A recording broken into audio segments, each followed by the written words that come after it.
उद्योगपतीवरती जर समजा काँग्रेसने किंवा इतर कोणी जर मेहरबानी केली असती तर भारतीय जनता पक्ष काय प्रकारचा रिॲक्ट झाला असता?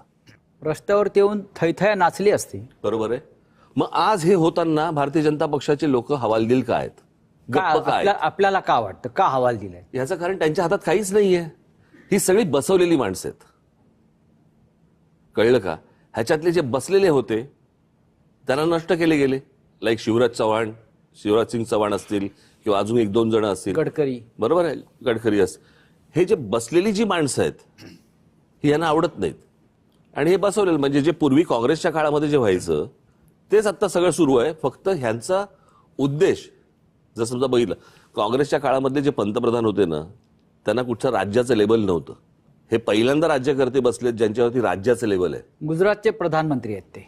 कळलं का? गुजरातचे आणि गृहमंत्री. ज्या प्रकारचं त्यांचं मुंबईवरती लक्ष आहे, मुंबईकडे त्यांचं ज्या प्रकारे लक्ष देतात MMR रिजनकडे, हे आजपर्यंत कधी घडलं नाही 50-60 वर्षामध्ये जे आता घडतंय.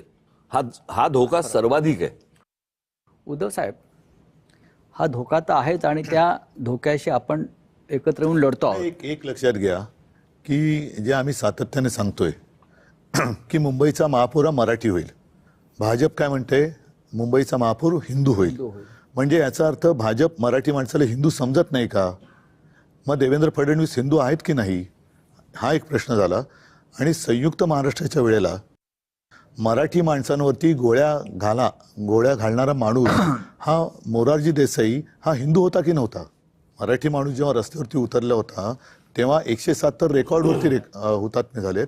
पण त्यांनी नंतर पोलिसांना सांगितले की तुम्हाला गोळ्या दिल्या आहेत ते माणसं मारण्यासाठी दिलेल्या आहेत, गोळी वाया घालू नका.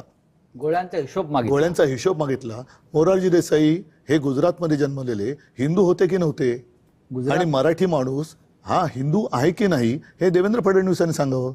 याचं कारण असं की ज्या वेळेला मोदींना अटल बिहारी वाजपेयी केराच्या टोपलीत टाकत होते तेव्हा त्यांना वाचवणारे हिंदू हृदय सम्राट शिवसेना प्रमुख बाळासाहेब ठाकरे हा अस्सल मराठी माणूस होता. त्याच्यामुळे त्यांनी हिंदू मराठी याच्यामध्ये जी काही गफलत करण्याचा प्रयत्न चालवलाय ना तो पहिला बंद करावा. आणि देवेंद्र फडणवीसांनी सांगावं की मराठी आणि हिंदू म्हणजे काय, मराठी हिंदूच आहे. गुजरातमध्ये औरंगजेब जन्माला आला. अजून एक गोष्ट सांगतो, हे मी तुम्हाला सांगतोय ना, जे हे गेल्या वर्षभरामध्ये मला एक व्यक्ती भेटली आणि त्यांनी मला ज्यावेळेला एक असं सांगितलं की जरा ह्या गोष्टींकडे तुम्ही लक्ष द्या. मी मगाशी जे म्हटलं नाही का, 24 ते 25 2024 ते 2025 हा जो 1 वर्षाचा काळ आहे, या 1 वर्षाचा काळाचा आलेख मी आता पुढे मांडणार आहे. जिथे मला सर्वाधिक धोका दिसायला लागला म्हणजे हे तुम्हाला 22 ते 23 मध्ये नाही दिसत, 23 ते 24 मध्ये नाही दिसत, पण 24 ते 25